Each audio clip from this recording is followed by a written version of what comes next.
آج ہمارے پاس شاہ رخ خان سے متعلق کچھ بنیادی معلومات ہیں۔ پیدائش کی تاریخ، تعلیم، فلمیں، ایوارڈز، پہلی نظر میں تو یہ بالکل، بس کچھ حقائق اور تاریخیں۔ لیکن ہمارا مقصد ان حقائق کو صرف پڑھنا نہیں ہے، بلکہ ان کے پیچھے جو ایک پیٹرن ہے اسے سمجھنا ہے۔ آج ہم یہ جاننے کی کوشش کریں گے کہ ایک اداکار اپنی اداکاری کی حد سے نکل کر ایک ایسی سلطنت کیسے بناتا ہے جو اس کے نام سے بھی شاید بڑی ہو۔ اور یہ سوال بہت اہم ہے۔ جی بالکل، کیونکہ یہ صرف شاہ رخ خان کی کہانی نہیں ہے، یہ جدید دور میں سٹارڈم کے بدلتے ہوئے مطلب کی کہانی بھی ہے۔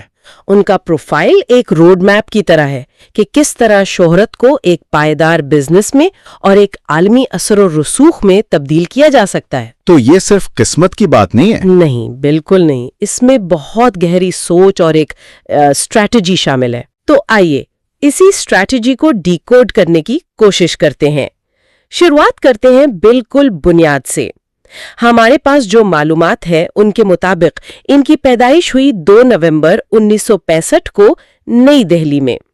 لیکن جو بات مجھے زیادہ دلچسپ لگی وہ ہے ان کی تعلیم۔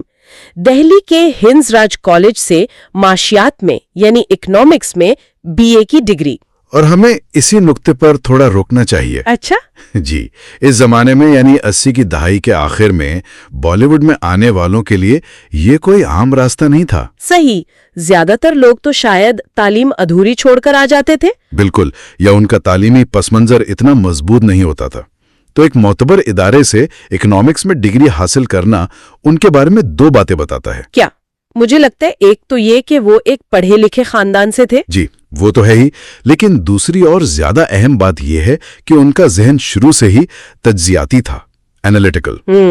اکنامکس آپ کو سکھاتی ہے کہ وسائل کو کیسے منظم کرنا ہے، رسک کا اندازہ کیسے لگانا ہے اور طویل مدتی منصوبے کیسے بنانے ہیں۔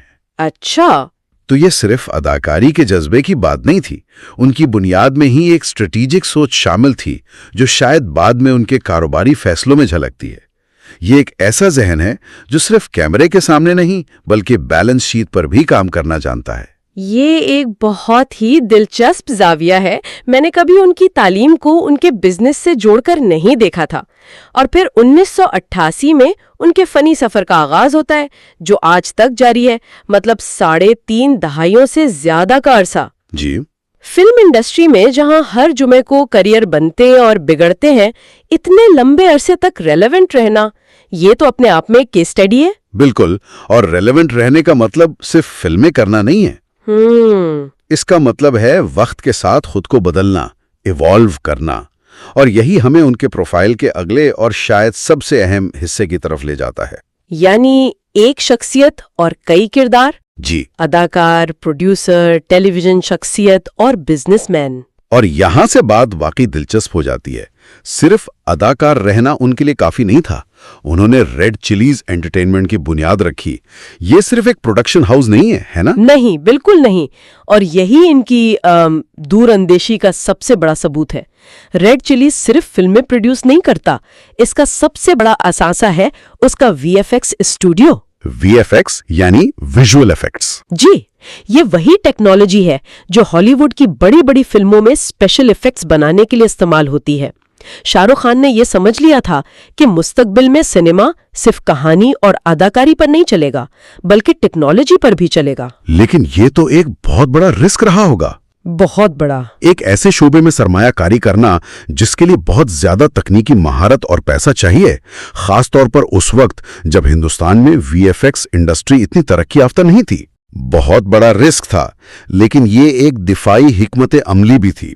انہوں نے دیکھا کہ سٹار پاور وقت کے ساتھ کم ہو سکتی ہے، فلمیں فلاپ ہو سکتی ہیں، لیکن اگر وہ پروڈکشن کے تکنیکی پہلو کو کنٹرول کرتے ہیں تو انڈسٹری میں ان کی اہمیت ہمیشہ بنی رہے گی۔ واہ، یہ تو اپنی فلمی وراثت کا بیمہ کروانے جیسا تھا۔ بالکل یہی۔ آج ریڈ چلیز VFX نہ صرف ان کی اپنی فلموں کے لیے کام کرتا ہے بلکہ انڈسٹری کی دوسری بڑی فلموں کے لیے بھی کرتا ہے۔ اس سے ان کی آمدنی صرف ان کی اداکاری پر منحصر نہیں رہی۔ مطلب اگر کل کو وہ اداکاری کرنا چھوڑ بھی دیں تب بھی ان کا بزنس چلتا رہے گا؟ یہ تو کمال کی سوچ ہے. اور پھر cricket team, night riders group, یہ تو بالکل ہی ایک الگ میدان تھا. جی، اور یہاں بھی صرف ایک ٹیم خریدنے کی بات نہیں ہے، یہ ایک عالمی برانڈ فرینچائز ماڈل ہے. اچھا، وہ کیسے؟ انہوں نے کولکاتہ نائٹ رائڈرز سے شروعات کی اور پھر نائٹ رائڈرز برانڈ کو کیریبین پریمیئر لیگ اور اب امریکی لیگ تک لے گئے. وہ اس برانڈ کو لائسنس کر رہے ہیں. اس سے نہ صرف آمدنی کے نئے راستے کھلتے ہیں بلکہ شاہ رخ خان کا برانڈ بالی ووڈ سے باہر عالمی کھیلوں کے میدان میں بھی مضبوط ہوتا ہے. انہوں نے انٹرٹینمنٹ اور اسپورٹس کو ملا کر ایک ایسی سلطنت بنائی ہے جو ایک دوسرے کو سہارا دیتی ہے. یہ دلچسپ ہے، لیکن کیا اس عالمی ویژن نے ان کی ہندوستانی فلموں کی کہانیوں پر بھی اثر ڈالا؟ کیا ان کی فلمیں زیادہ عالمی ناظرین کو ذہن میں رکھ کر بنائی جانے لگیں، جس سے شاید مقامی ناظرین کا ایک حصہ خود کو ان سے دور محسوس کرنے لگا ہو؟ یہ ایک بہت جائز سوال ہے اور اس پر کافی بحث بھی ہوتی ہے. کچھ ناقدین کا ماننا ہے کہ 2000 کی دہائی کے بعد ان کی کچھ فلموں کا فوکس بیرون ملک مقیم ہندوستانیوں اور عالمی مارکیٹ پر زیادہ ہو گیا تھا. جی، جس کی وجہ سے کہانیوں میں ایک خاص قسم کا شہری اونچے طبقے کا احساس نمایاں ہو گیا.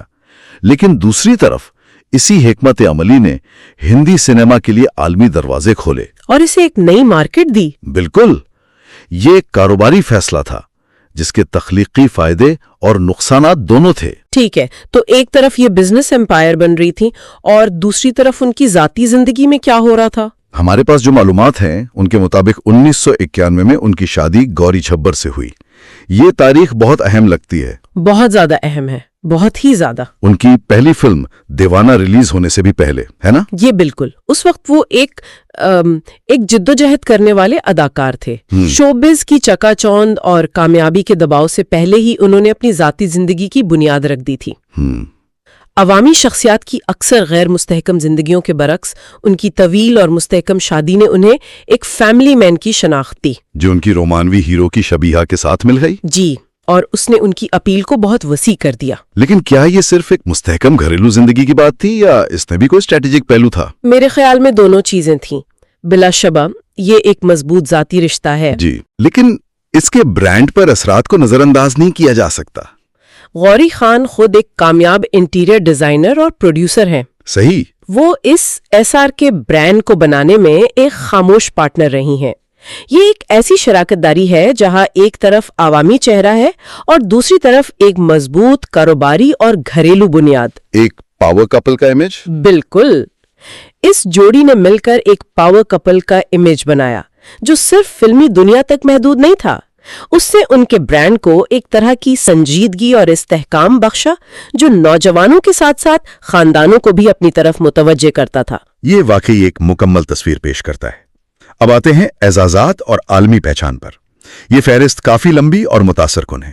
2005 میں پدم شری ہندوستان کے اعلیٰ ترین شہری اعزازات میں سے ایک. جی، یہ ان کے فن اور ہندوستانی سنیما میں ان کی خدمات کا قومی سطح پر اعتراف تھا. کسی بھی فنکار کے لیے ایک بہت بڑا سنگ میل. بالکل. یہ ظاہر کرتا ہے کہ حکومت اور ملک انہیں صرف ایک اداکار نہیں بلکہ ایک قومی اثاثہ سمجھتے ہیں. لیکن جو چیز مجھے سب سے زیادہ حیران کرتی ہے وہ ہے فرانسیسی اعزازات.